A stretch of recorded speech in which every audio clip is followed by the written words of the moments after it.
This is the first week of a new message series as we begin this ordinary season of the church's year. It's a message series I've called Preparing for Mission. And over these next 4 weeks, we'll be walking with the disciples as they spend time with Jesus, who challenges them to move from their position of being listeners to becoming involved in the mission of spreading the gospel. Some time ago, I mentioned that I would like to have a stated vision for our parish, something that would give purpose to how we would like to be known or seen by others in our community as we live out our Catholic Christian vocation.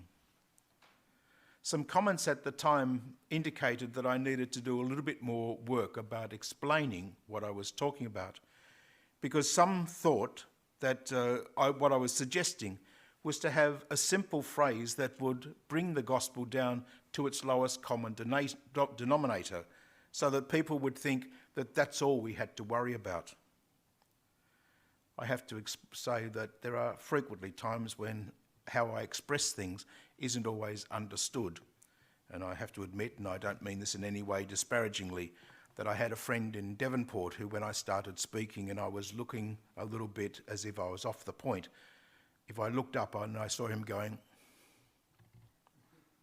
I knew I was wrong and had to stop. And I'd say, John, can you help me, please? I haven't got that person at the moment, but I'm working at it. From my understanding of some of those comments, I suspect that what I need to do is actually just share a little bit today about something that one other parish that I know a little bit about have done to build their vision statement. They have a message that says, just simply, and I'm not suggesting that this is our statement, it's to love God, love others, and make disciples. Now, anyone can remember that quite easily, so it's not something really difficult. What it means for them is that they celebrate their Catholic identity through their liturgy and through their participation in liturgy in a way that helps others feel as if it's a great place to be. They have a sense of welcome that invites people in, not just as they walk through the door, but everybody who comes in is made to feel as if they are valued and respected, whoever they are. And they go incredible depths to make sure that happens. The first time I ever visited the parish, I was a Saturday afternoon and there was a wedding on. And I got to the door, and as I got to the door, the two doors of the church, the body of the church opened, and two women in I won't say wedding gowns, but dressed for a wedding, came and greeted me. And they wanted to know whether I belonged to the bride's family or the groom's family, and I said, no, I was there for a meeting. But they were parishioners who were there at the wedding to ensure that everyone who came in was made to feel more than welcome. So the thing that they do is that they then challenge people not only to do that part of ministry, but then to go out and to care for others. So that all aspects of their community is a very real sense of belonging. Another real key to their ministry is an awareness of having a leadership pipeline. So everyone who has a ministry role in the parish is being invited to find somebody else who will continue to do the ministry if they move on. And so there's a constant changing of the people who are in charge of different ministries as new people move in and other people move to other roles. Now, some of us might think if we start talking about things like leadership pipeline that we're talking about business practices. Well, actually, if you listen to the first reading today, it's actually a biblical practice. We heard in our first reading from the book of Kings how Elijah was told to go and anoint Elisha, son of Shaphat, as prophet to succeed you. So not only was Elijah doing the work of God, he was to go to somebody and to lead that person to take on the ministry, the mantle, when he had finished. And in fact, that's part of the language of our world today, passing on the mantle of responsibility, and that's what Elijah did. He placed his mantle on Elisha so that he could continue the work. We hear eventually that while Elisha immediately wanted to go and look after his family first, he eventually had a feast, celebrated with his workers, and then took off and followed Elijah and became his servant. When we come to the gospel, we hear something similar as Jesus says to some people, "Follow me." In his book, Jesus of Nazareth, the theologian Father Gerhard Löfink comments that there is no New Testament noun for being a follower of Jesus. Now, the word disciple simply means a student, but the verb follow occurs over 80 times in the New Testament, but it's never used as a noun.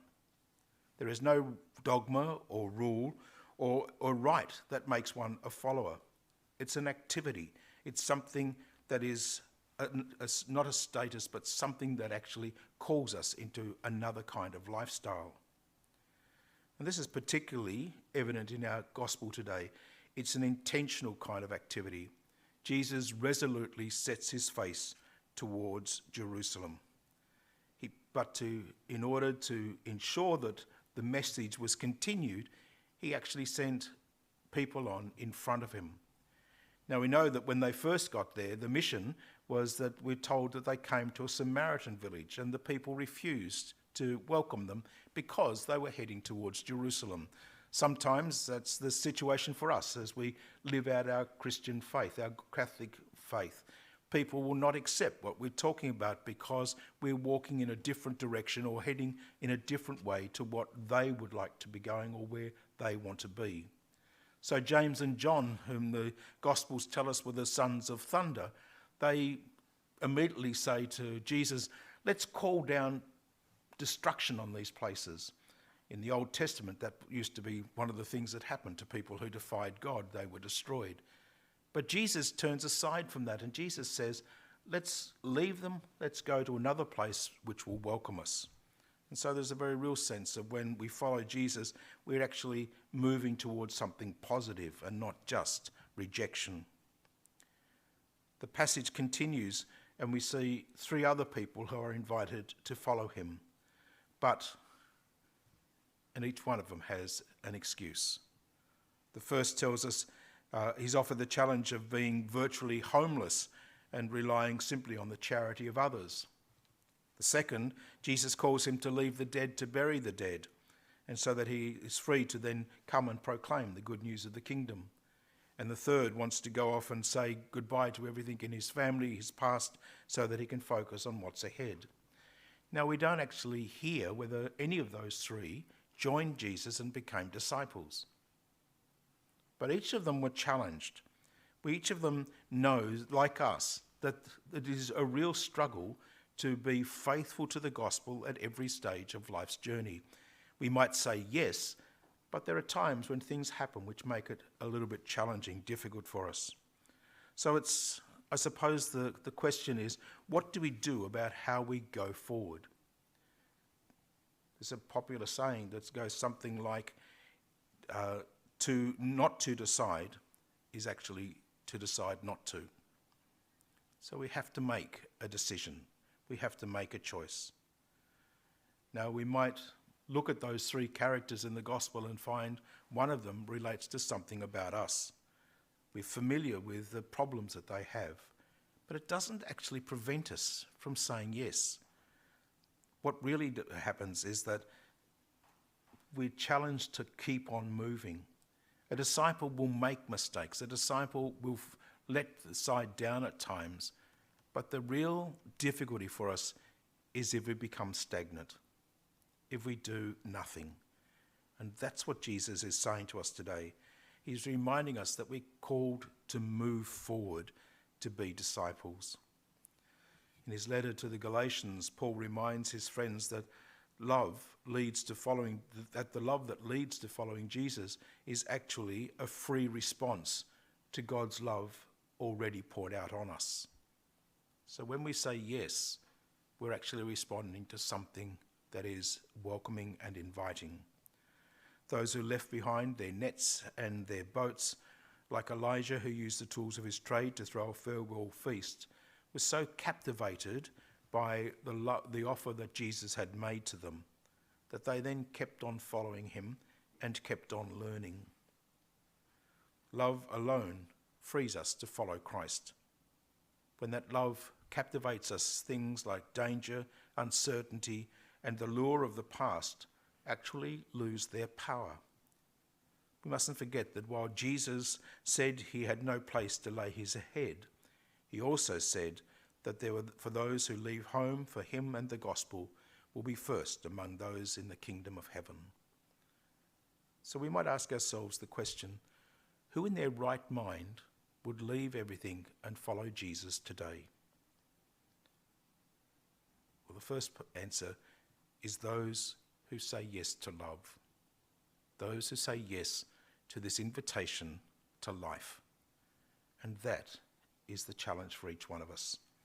So the question, how do we look at how we are loved by God, how we experience God's love, and how we become disciples, is not a question of what's in the past, but it's a question of what we step into as the future. And so we have been given a promise by God that tells us we will come to the kingdom of God and to the glory of resurrection. But in order to do that, we have to step out in faith. We have to step out in love, not always knowing what God is going to ask us, but to recognize that God is never going to leave us alone so that we cannot find the answers. God is always with us, and God will give us peace. What he asks of us is to live generously and graciously towards others as he lives towards us.